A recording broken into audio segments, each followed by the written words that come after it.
Aleluya, gloria a Dios.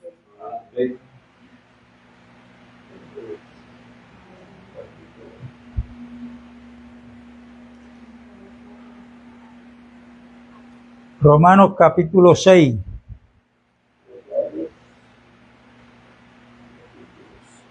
Verso 15 en adelante.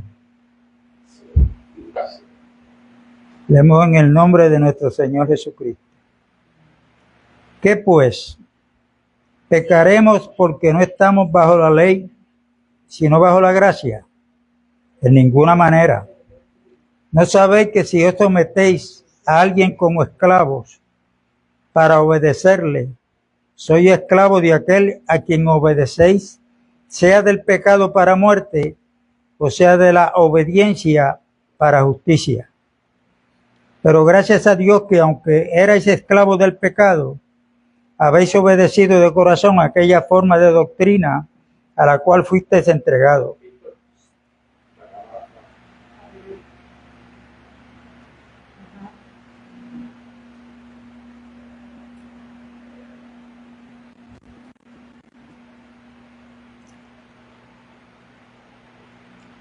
Verso 18. Libertados del pecado, venisteis a ser siervos de la justicia. Si nosotros interpretamos bien esta escritura, tenemos que llegar a la sabia conclusión, y es que la época de los esclavos no ha pasado. ¿Ok? Usted sabe que las personas que no tienen temor de Dios, pues, con mi vida no te metas, en mí no te metas, porque yo soy dueño de mi vida. Pero no es así. Ese es el título de esta administración de hoy. La época de los esclavos no ha pasado. O somos esclavos del pecado, o somos esclavos de la justicia. ¿Ok? Y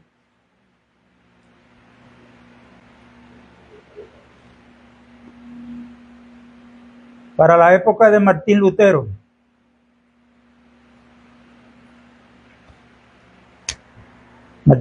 se rebeló en contra del catolicismo, porque era el tiempo de que todo lo que tú necesitabas en esa institución católica romana tenías que pagar.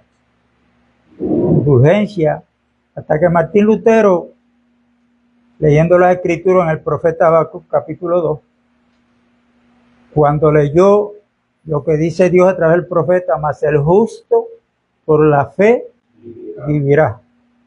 Ahí Dios le habló al espíritu de este hombre, y fue uno de los reformadores. Y él sacó a la luz esa palabra que es fundamental para todos nosotros. Mas el justo por la fe vivirá. La salvación que nosotros hoy tenemos en Cristo Jesús, esa es por gracia.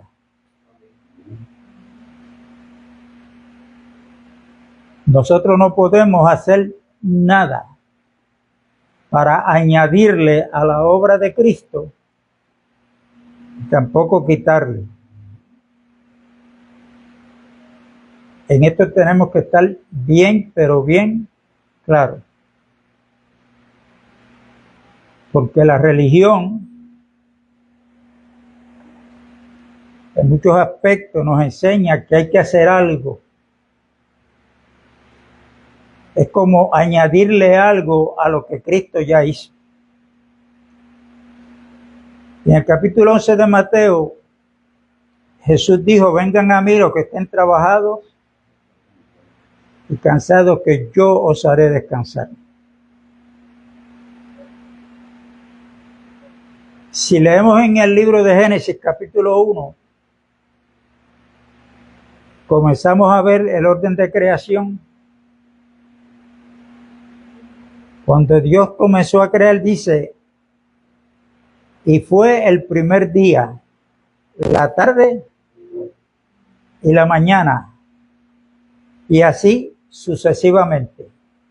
Pero cuando llegamos al día número 6, que siempre decía lo mismo, en cada día fue la tarde y la mañana el día primero, fue la tarde y la mañana el día segundo, fue la tarde y la mañana el día tercero. Pero cuando llegamos al día 7, que fue donde la Biblia dice que Dios reposó y santificó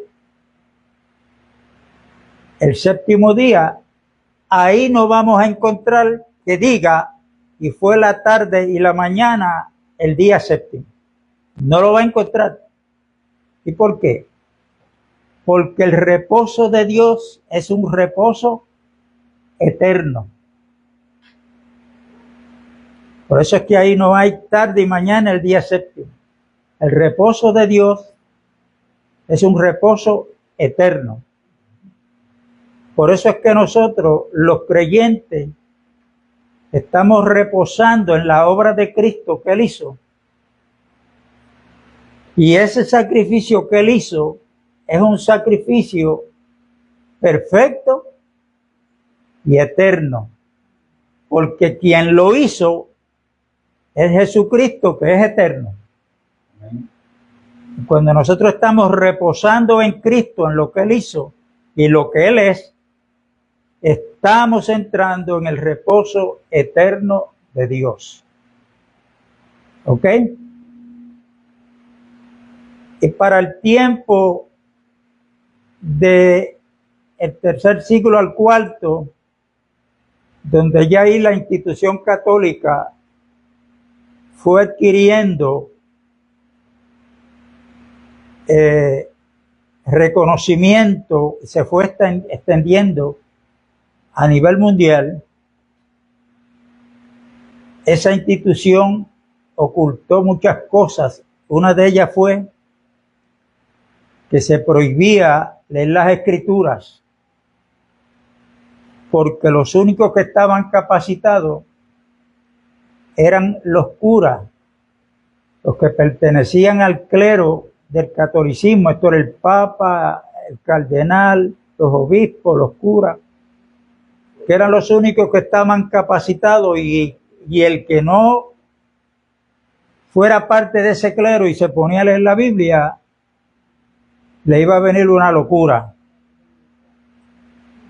¿Ok? Y fueron muchas cosas las que fueron ocultando. Ella se fue extendiendo por todo el mundo hasta que viene la era de los reformadores. Y esa palabra estaba oculta, porque inclusive la institución católica enseña que para usted ser salvo tiene que pertenecer a esa iglesia, a esa institución. O sea, si usted no pertenece a esa institución, usted es un hereje. ¿Ok? Para esos primeros siglos, no solamente ellos le ocultaron la verdad al pueblo, sino que aquellos que estaban en contra de lo que ellos enseñaban, muchos de ellos pagaron con su vida. Pagaron con su vida. Y nosotros en el día de hoy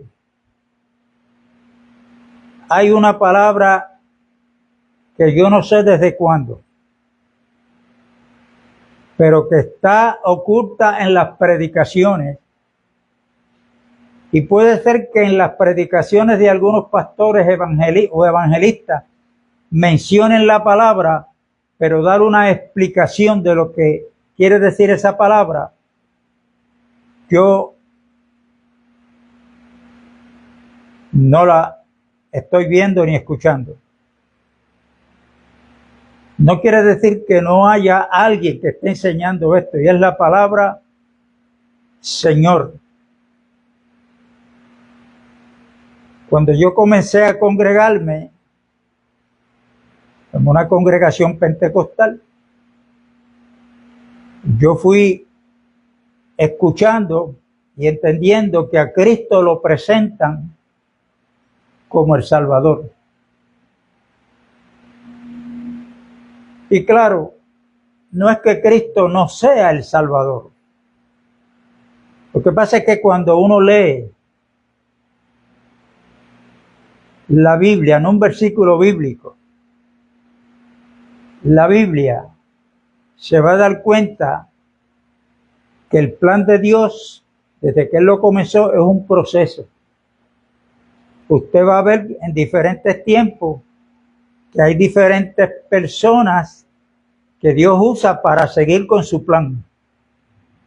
Hay estrategias diferentes, pero el propósito es uno. El plan de Dios era desde el principio introducir a Cristo, traer a su Hijo para que fuera el Salvador de la humanidad, porque la desobediencia de Adán y Eva, la misma derrota de ellos, fue la derrota de todo ser humano que nace en el planeta Tierra, no importa de qué familia sea. Y aquellos que no estamos en Cristo, los que no están en Cristo Jesús, están destituidos de la gloria de Dios, de la presencia de Dios. Y la palabra Señor, que en griego es Kyrios, tenemos que entenderla no teóricamente nada más, porque aquí leímos en Romanos que los creyentes somos esclavos de la justicia, no del pecado. Los que hemos creído, porque yo primero, para venir a Cristo y recibirlo como mi Salvador, yo primero reconocí que el pecado estaba en mí. ¿Okay? Por eso es que Cristo en cierta ocasión dijo que los que estaban sanos no necesitaban al médico, sino los que estaban enfermos. ¿Ok? Y ninguno de nosotros nos preocupamos por visitar un médico, hasta tanto el cuerpo nos dice, hay algo fuera de lo normal. Dependiendo los síntomas que se nos presentan, pero rápido pensamos en quién. O cuando alguien, algún ser querido nos habla, mira, yo me siento esto, lo otro, visítate al médico. Y para uno venir a Cristo, lo primero que uno tiene que reconocer es que el pecado está en uno. La ley del pecado está en uno. Eso nos separaba de Dios. Éramos esclavos del pecado. Por eso es que Pablo en Romanos 7 dice, yo no entiendo qué es lo que me pasa, porque lo que quiero hacer, no lo hago.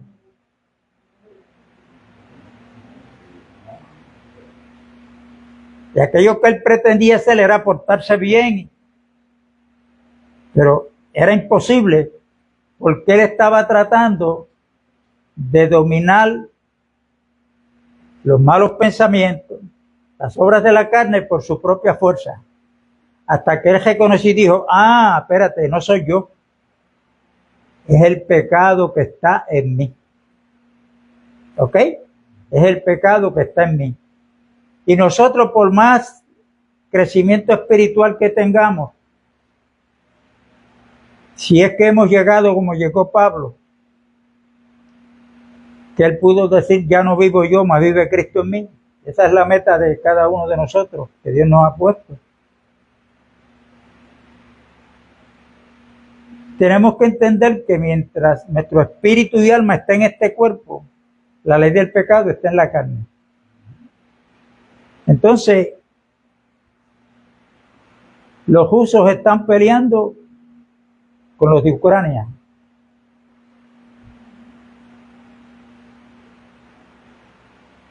Pronto se va a formar otra guerra entre Estados Unidos y Venezuela.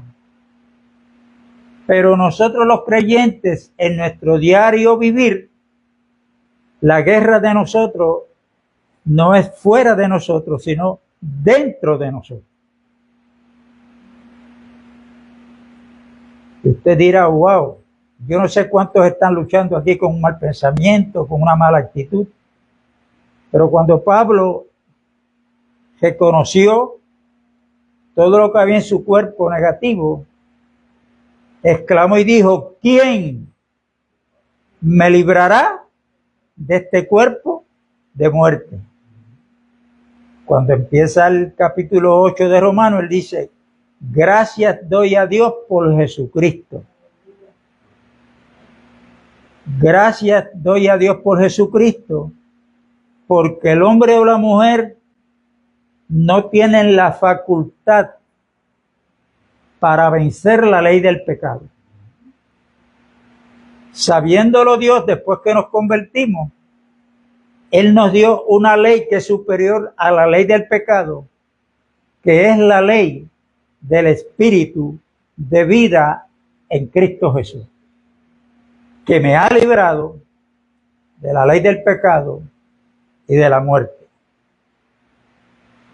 Una manera que cada uno de nosotros podemos descubrir si hemos nacido de nuevo es que cada uno nos demos cuenta y lleguemos a la sabia conclusión. Oye, ya yo no hago lo que antes hacía. Mis pensamientos ahora no son los mismos que 6 meses atrás. Ya los deseos de la carne para yo hacer cosas e ir a donde no debo ir, se me fueron. Ese es el proceso de santificación, que también hay una equivocación donde muchos se creen que la santificación la vamos a lograr nosotros. Según yo no puedo lograr mi salvación por mis méritos, hermano, tampoco la santificación la vamos a lograr por nuestra propia fuerza. En cierta ocasión los escribas y fariseos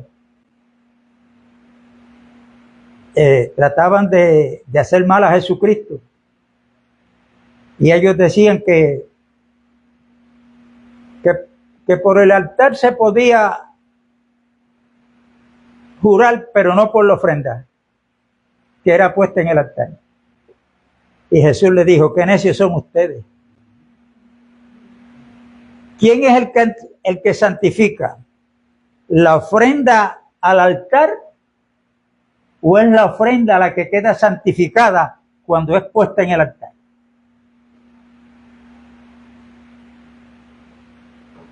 Entonces, si nosotros hemos creído en Cristo y hemos nacido de nuevo, Dios nos hizo parte del cuerpo de Cristo. Y por eso es que en 1 Corintios capítulo 1, versos 27, 28, 29 hasta el 30, usted puede leer todo eso ahí. Dice que por Dios nosotros estamos en Cristo, el cual nos ha sido hecho por Dios para nosotros justificación, sabiduría, santificación y redención, porque el santo es Cristo. Cuando yo mantengo mi comunión con Cristo, estoy siendo santificado por Él. ¿Ok? Por cuanto estoy santificado, recibiendo esa santificación que es progresiva, ahí es donde vamos a notar que el deseo que yo tenía antes de estar en Cristo, me dominaban, pero ahora ya ni me acuerdo. Y el que me mencione algo de lo que yo hacía antes, estoy presto para rechazar. Porque hay que bregar con los sentimientos también, porque a veces nos quieren traicionar, ¿no? Pero es que esta persona es como un hermano mío, y si yo le digo que no, nuestro hablar tiene que ser sí o no.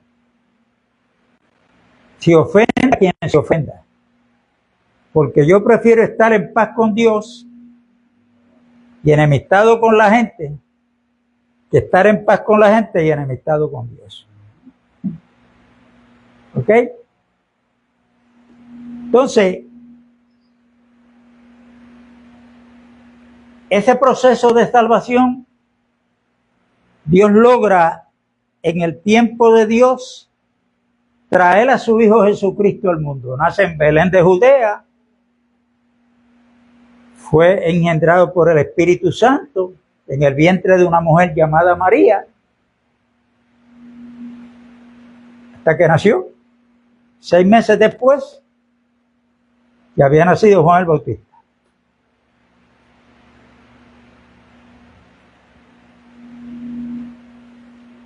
Una revelación que tuvo José de un ángel, porque él pensaba, por cuanto era un hombre justo, abandonar a María, porque si José se queja de que María, la novia de él, porque ellos no se habían casado todavía, antes de casarme, mira, ya está encinta.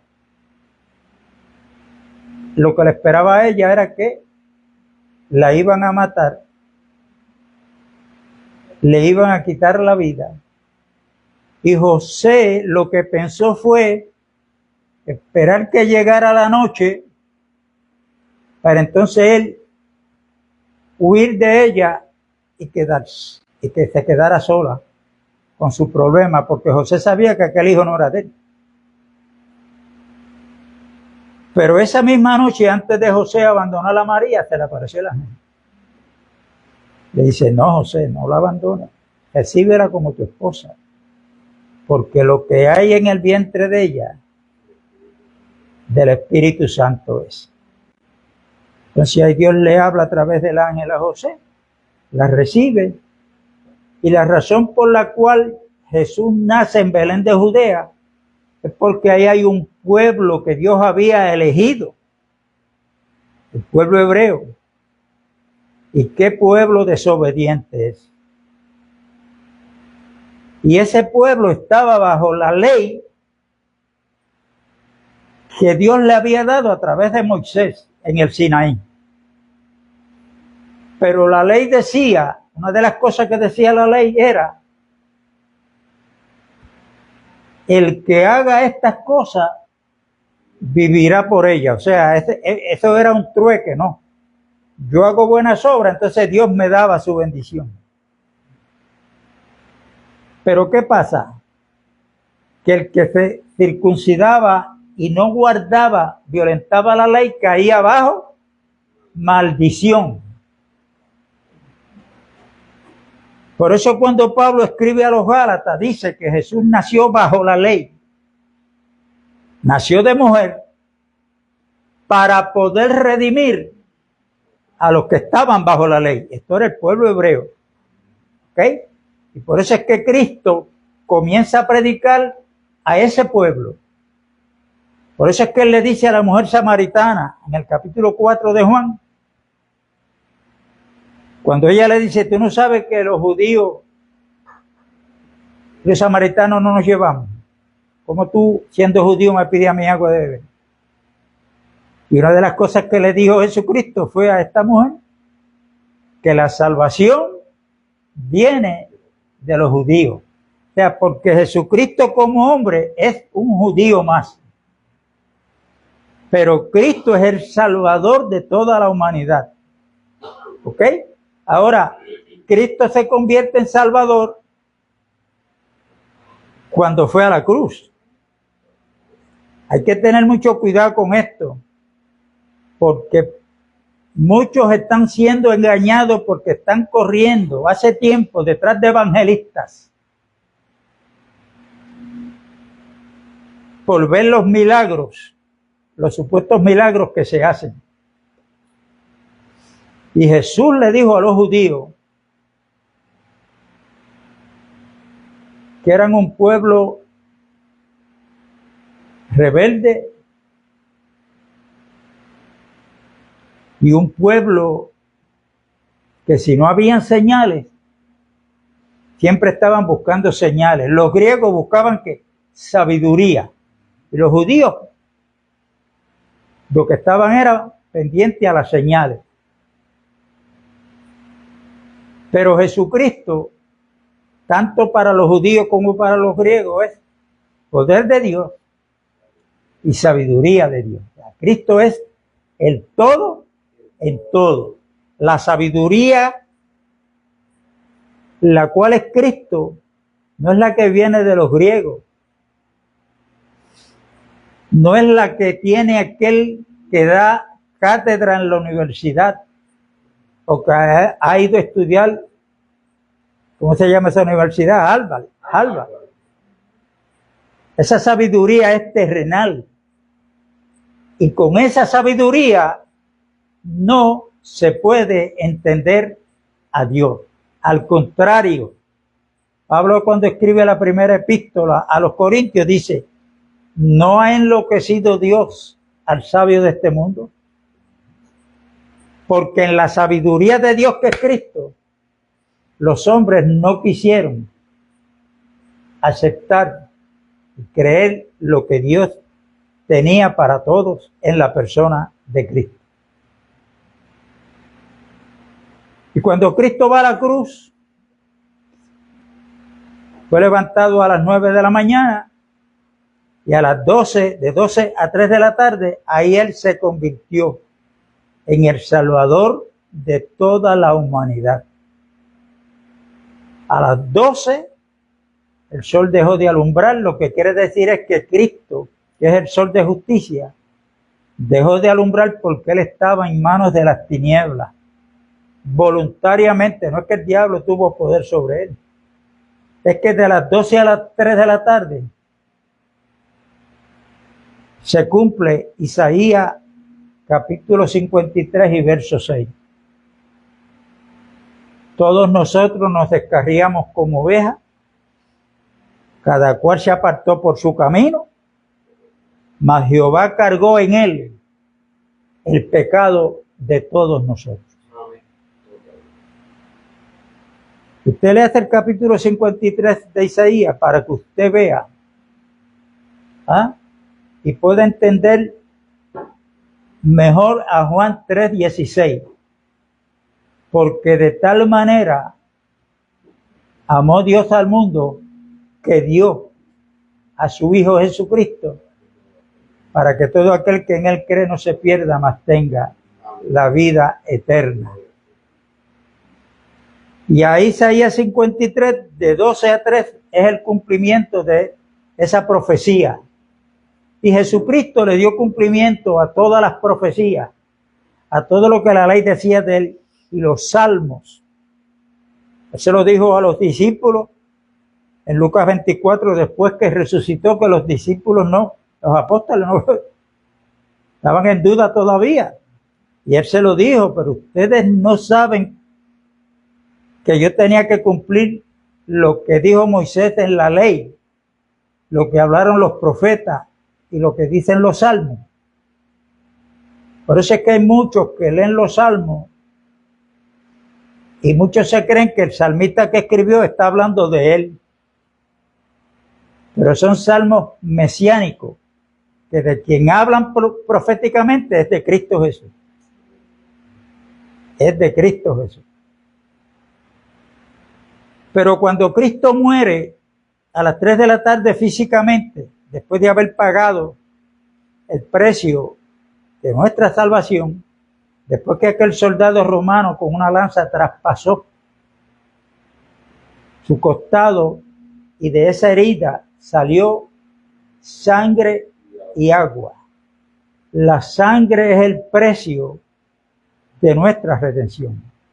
El agua es tipo de la palabra que a medida que yo la voy leyendo, ella tiene poder para irme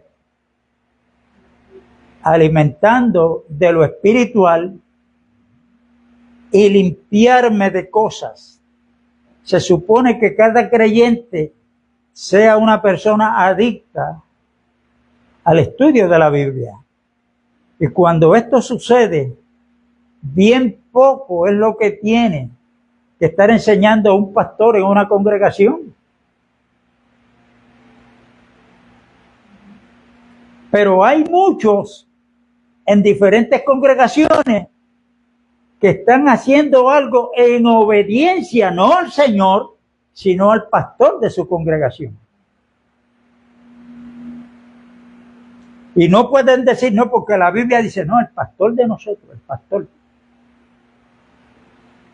Y en esto hay que tener cuidado, porque yo, ni usted, ni nadie puede darle el lugar que le pertenece a Cristo y dárselo a otro. ¿Ok? Y Jesucristo tuvo el cumplimiento de estar 3 días y 3 noches en el corazón de la tierra. Y después de haber cumplido, por eso es que Cristo no murió Viernes Santo, a amanecer domingo, que es el primer día de la semana, ahí no hay 72 horas. No hay. Y Cristo resucitó por la mañana el primer día de la semana. Así es que eso de Semana Santa y Viernes Santo, sáquese eso de su sistema, porque eso no es bíblico. Jesucristo no nació tampoco el 25 de diciembre.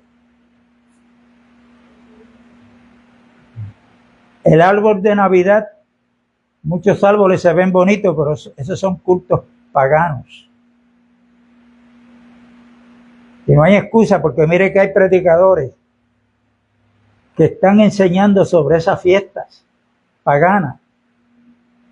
Hay muchos que las están sacando de su sistema y no las celebran, pero hay otros que persisten. Cada cual tendrá que darle cuenta al Señor.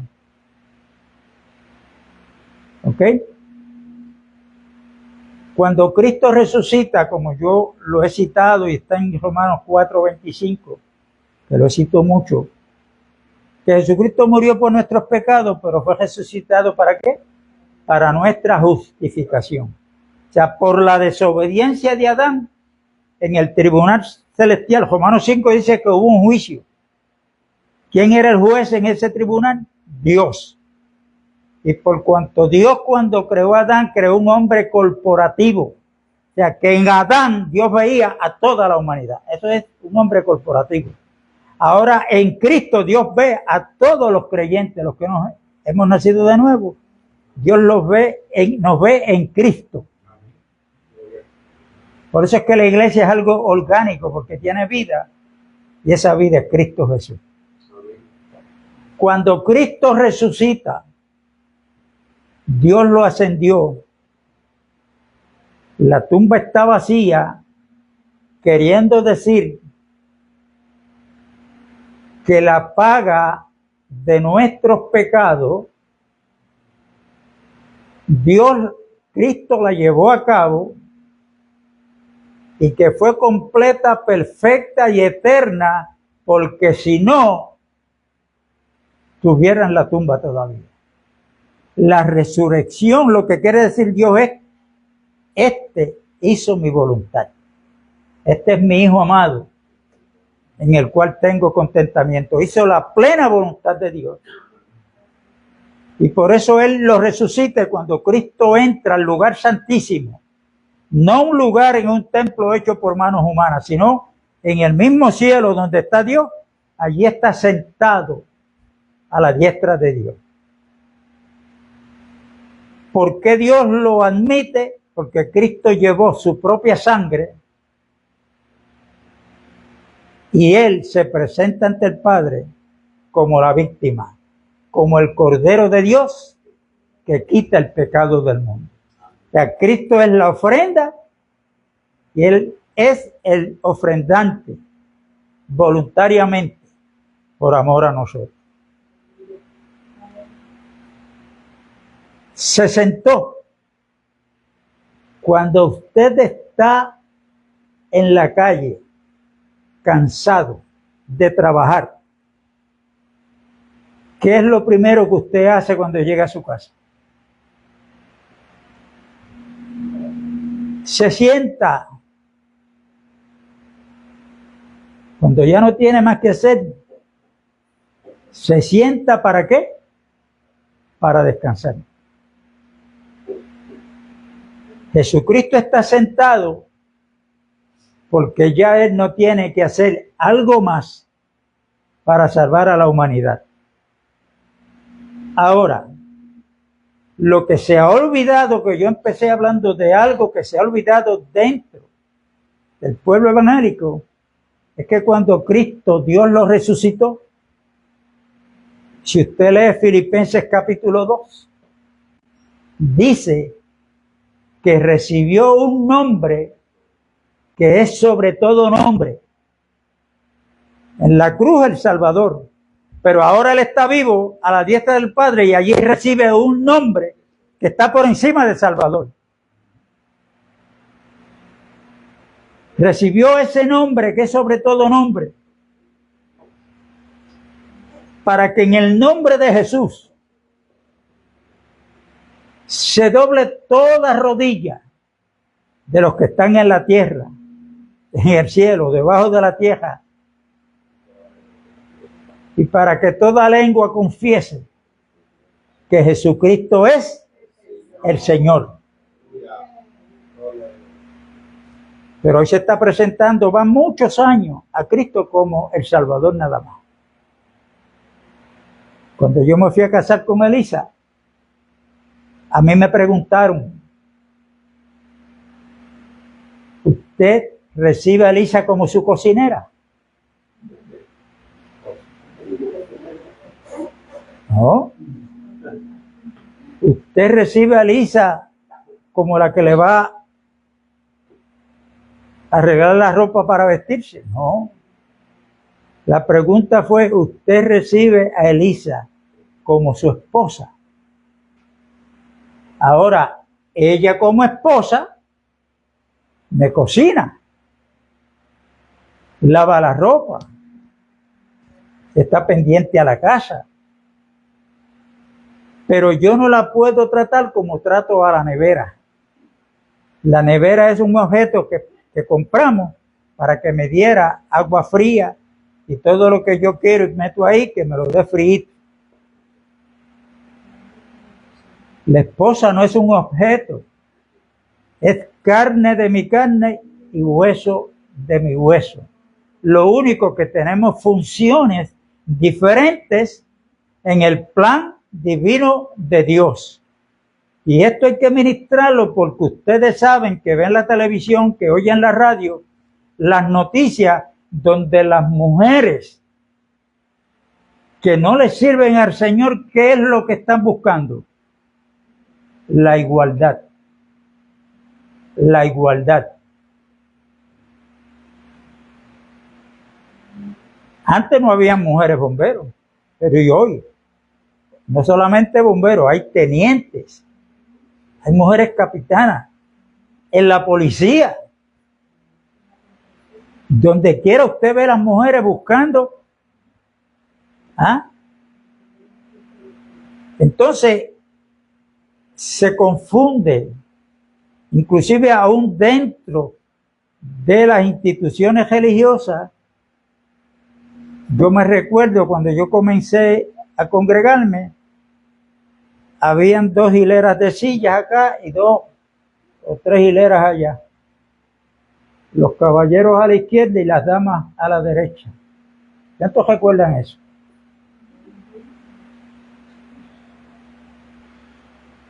Y el orden de Dios es el siguiente, y está en 1 Corintios 11. Dios, cabeza de Cristo. Cristo, cabeza del varón. Y el varón, cabeza de la mujer. No quiere decir que el varón es el dictador en la casa. No, porque Pablo en Efesios 5 tira la palabra más fuerte para el hombre que para la mujer, para ese matrimonio, que dice que nosotros, los que estamos casados, debemos amar a nuestras esposas como Cristo amó a la iglesia y se entregó por ella. Es un amor sacrificial.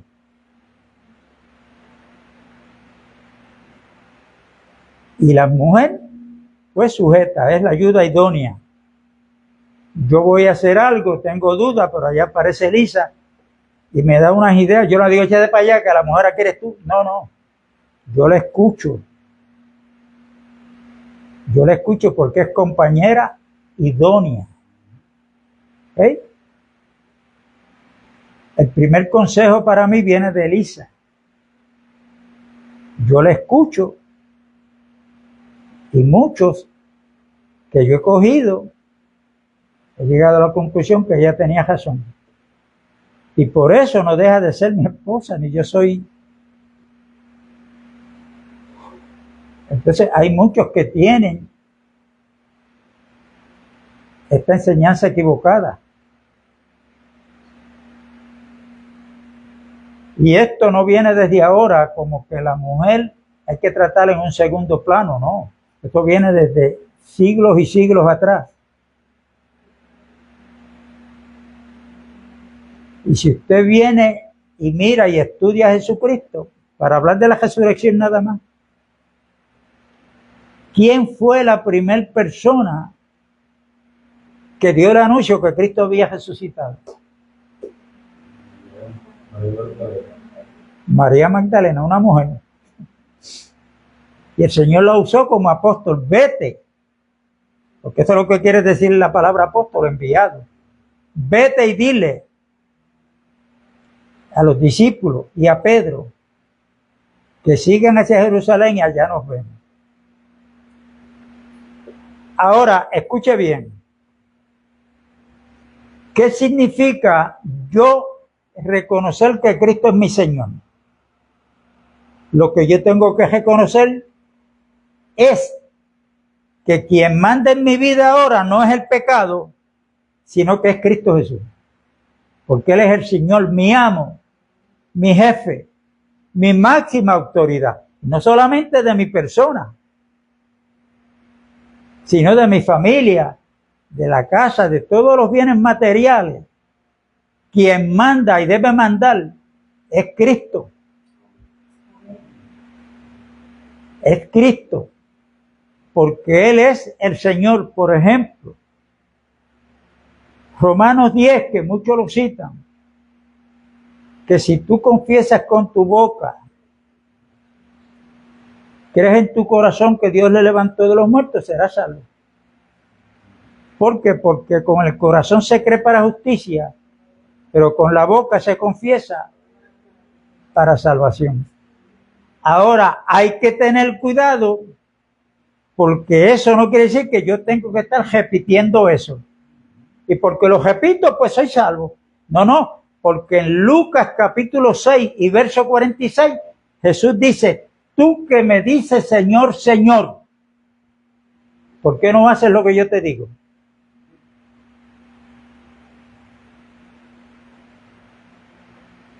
¿Ve? Mateo 7, verso 21. En aquel día, ¿qué día? En el día final. Muchos me dirán, Señor, en tu nombre. Y ahí comienza una lista de lo que hicieron. Predicamos en las plazas. Hicimos manos sobre los enfermos y sanaron. Le dieron una lista de lo que habían hecho y él le dirá, apártese de mí. Hay una versión que dice hacedores de maldad. Hay otra versión que dice yo nunca los aprobé. Yo nunca los aprobé. ¿Por qué? Porque ¿cuál era el motivo de esta persona estar predicando en el nombre de Jesús? Y esa motivación, lo que motivaba a ese evangelista, quien la conoce es Dios. Y lo hacen la mayor parte. Porque cuando van a hacer campaña a un evangelista, el pastor lo llama y le dice, te necesito para una campaña de 3 días. Dentro del local donde se congregan, un evangelista predicándole a los ya convertidos. Y por esos 3 días, hay que pagarle. Muchos pastores hoy en día tienen que pagarle más de $2,000 porque tienen diplomas habidos y por haber. Y hoy en día el profesionalismo él es el que está imperando en la mayor parte de los concilios y de las congregaciones. Sin embargo, Jesucristo comenzó con pescadores. Pedro y Juan, después que salen del templo, de la puerta de la hermosa, donde le dieron la sanidad a aquel cojo que había 38 años allí, y Pedro le dice, yo no tengo oro ni plata, mas lo que tengo te doy, en el nombre de Jesús, levántate. Después vinieron las autoridades y unos decían, pero es que no podemos ir en contra de ellos porque hay evidencia de que ese era un cojo y ahora está caminando.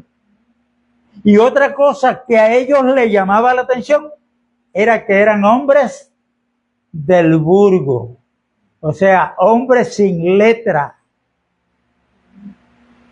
que no habían estudiado ni el primer grado, eran pescadores, de eso vivían, de la pesca. Por eso Jesús le dijo a Pedro y Andrés, vengan en pos de mí que los voy a hacer pescadores de hombres. Y cuando Pedro tiró el evangelio en la primera predicación, pescó 3,000, pero ya no peces del río, del mar de Galilea, sino hombres y mujeres pecadoras. 3,000, en la segunda predicación 5,000. Ya habían 8,120 convertidos.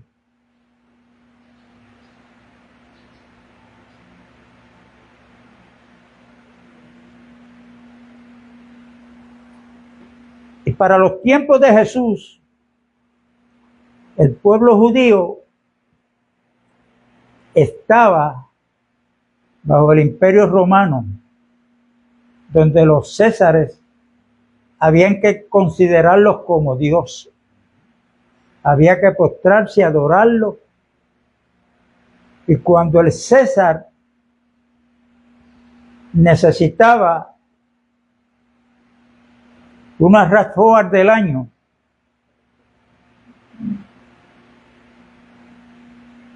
y Rosin y Raúl pertenecían, este es un ejemplo que estoy dando, pertenecían a ese imperio, el César necesitaba la Rathhoar del año y mandaba otro esclavo de él a que fuera a buscar la guagua Rathhoar que tiene Rosin porque yo la necesito. ¿Qué tenía que hacer Rosin? Ahora, vamos a ver cómo puedo terminar esta administración.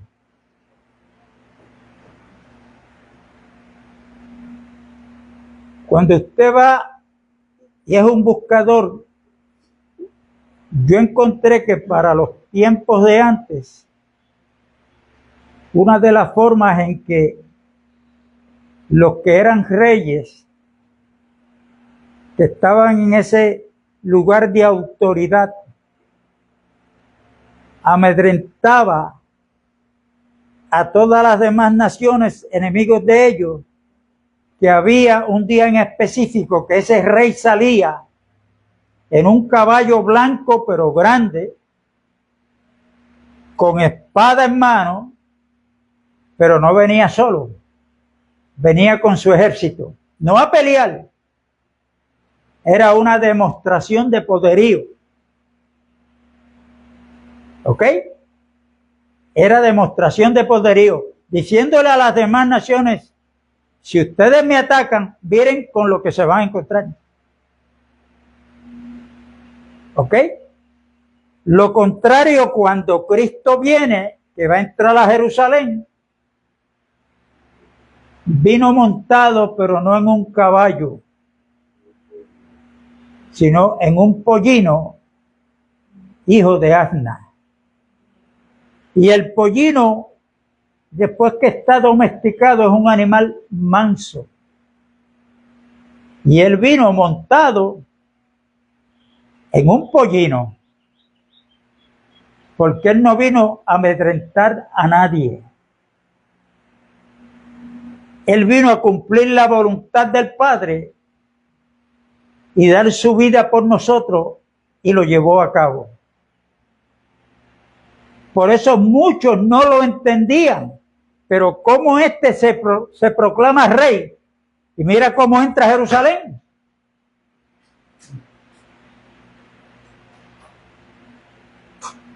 Pero en Apocalipsis 19, ahora no va a venir montado en un pollino. Ahora viene montado en un caballo blanco y viene todo su ejército con él. Y viene a arreglar cuentas. Viene a establecer su reino en la tierra, donde él va a reinar desde Jerusalén por 1000 años.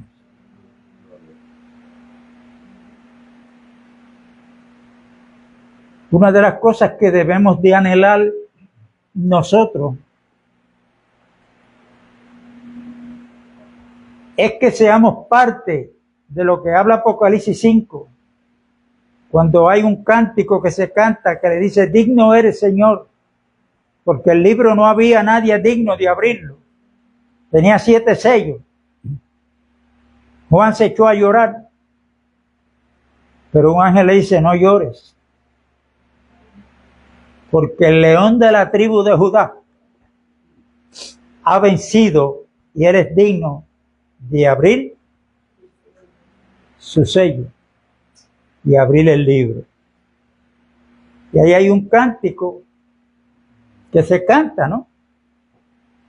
Digno eres tú de tomar el libro. ¿Cómo es? Ayúdenme.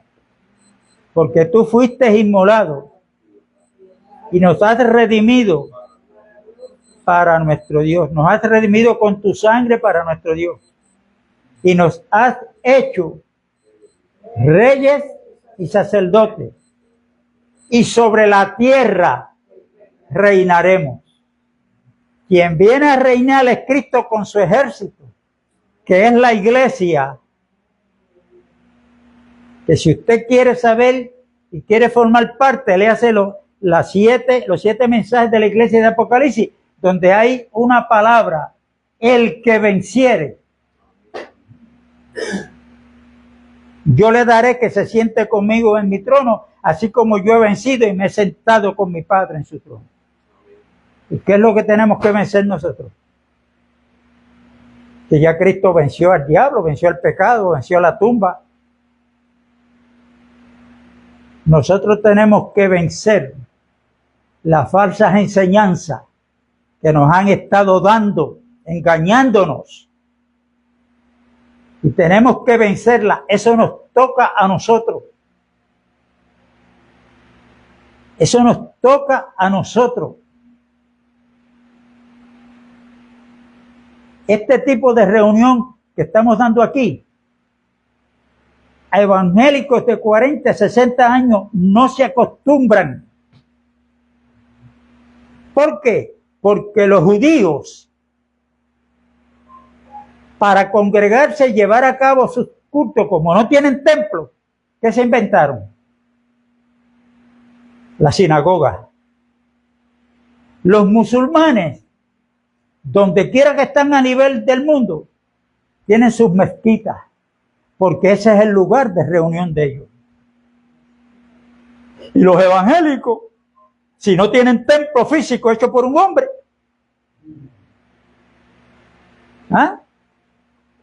pues ¿dónde me voy a congregar? Pero ahí tenemos la iglesia modelo en el libro de los Hechos. ¿Dónde era que se congregaban? En las casas. Y la Biblia me lleva a mí a yo creer y entender que ellos lo estaban haciendo bien, porque la Biblia dice que Pedro no se esforzaba por buscar inconversos. Él predicaba y dice que Dios añadía a la iglesia los que iban a ser salvos.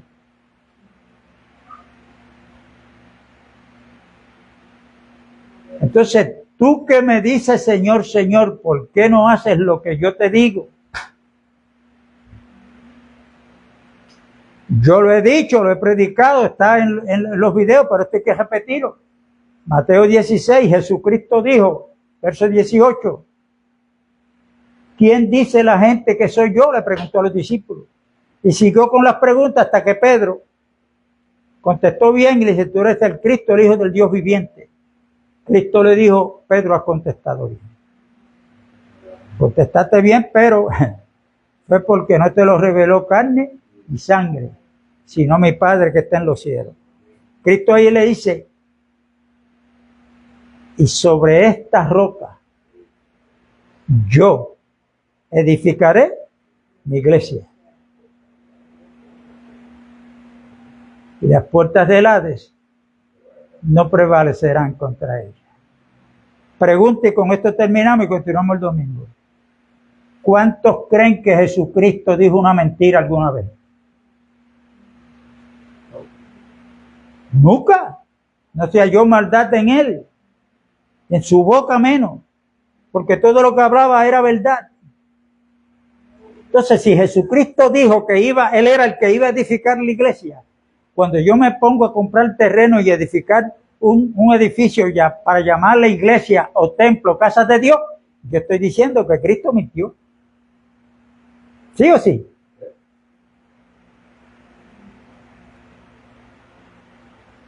Entonces el pueblo evangélico, para tener sus reuniones y comuniones, y hemos venido a este lugar para adorar.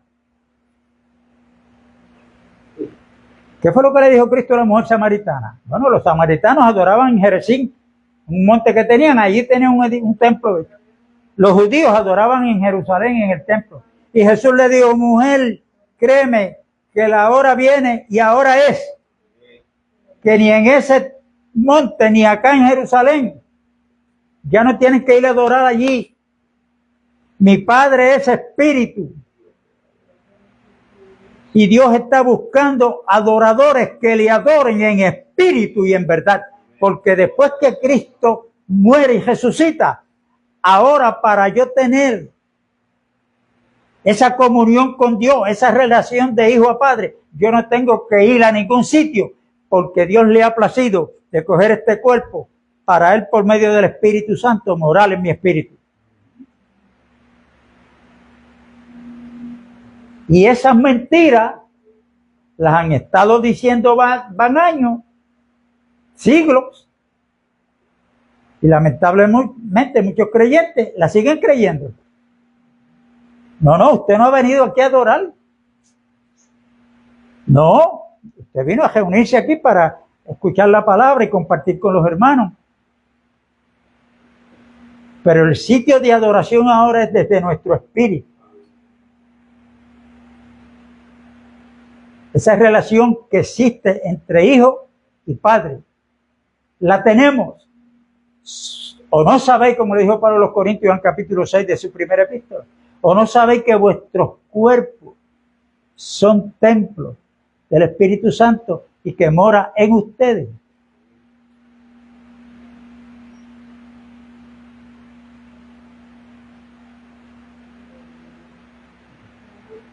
Más claro no puede hablar la Biblia. Así es que tenemos que pensar en nuestro diario vivir, pero sacar de la mente, vamos a tener en la mente a nuestros hermanos, siempre y cuando que sea para bien, no para mal. Pero nos olvidamos de nosotros, eso es un peligro, y yo estoy pendiente a ver cualquier cosita. Esta es la religión, que haga un hermano mal, allá voy yo, como el más espiritual. Y Jesucristo dice, hipócrita, sácate primero la viga que hay en tus ojos, para que luego puedas ver y ayudar al hermano a sacar la pajita. O sea, que yo que trato de juzgar a un hermano por una condición que esté haciendo, en vez de ayudarlo, lo que hago es que a veces cojo el frente para predicar, traer un mensaje de juicio.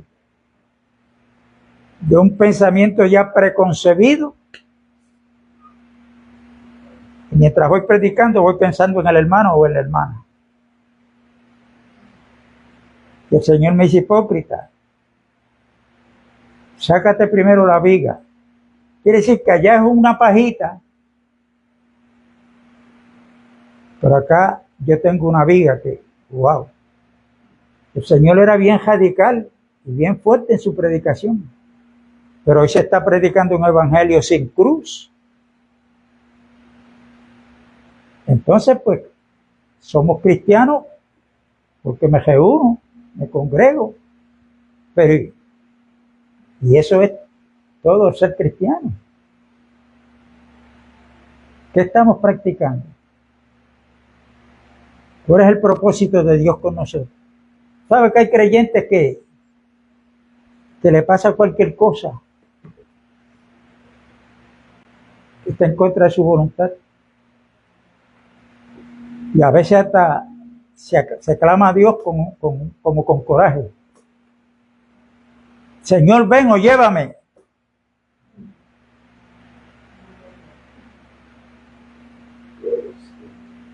Adiós, pero ¿y el propósito que tiene Dios con tu vida aquí?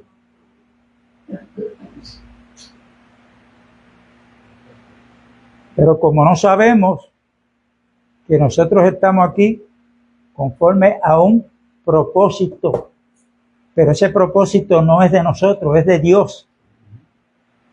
Es de Dios. Y uno parte de ese propósito está en Romanos 8, que lo hemos citado un montón de veces. Dice que el propósito de Dios es conformarnos a la imagen de su Hijo Jesucristo para que Él sea el primogénito entre muchos hermanos. Entre muchos hermanos. Y ese crecimiento no se da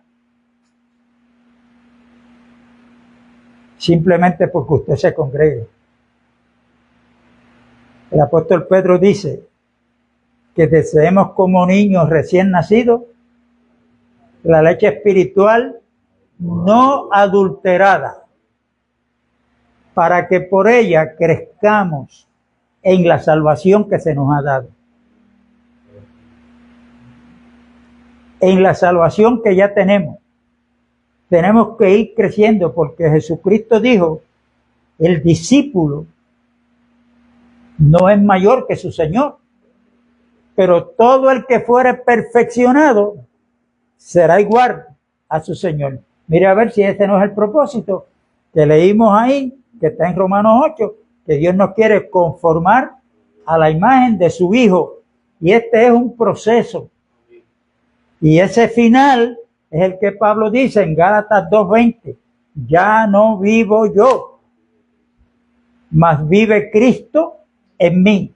No trate de vivir la vida cristiana porque no va a poder. Pero Cristo como vida lo que quiere es vivir a través de nosotros. ¿Habrá algo imposible para Dios? ¿Ve la diferencia? Y no es que como yo no tengo que hacer nada, me tiro, como antes yo caminaba. No. Aquí hay muchas cosas que tenemos que ver que le tocan a Dios y cuáles son las que nos tocan a los siervos. ¿Ok? De creer para que a través de nosotros Dios manifieste lo que legalmente ya Cristo lo ganó para cada uno de nosotros. Amén. La paz de Dios es con todos. Amén. Nos vemos el domingo a la misma hora y en el mismo lugar.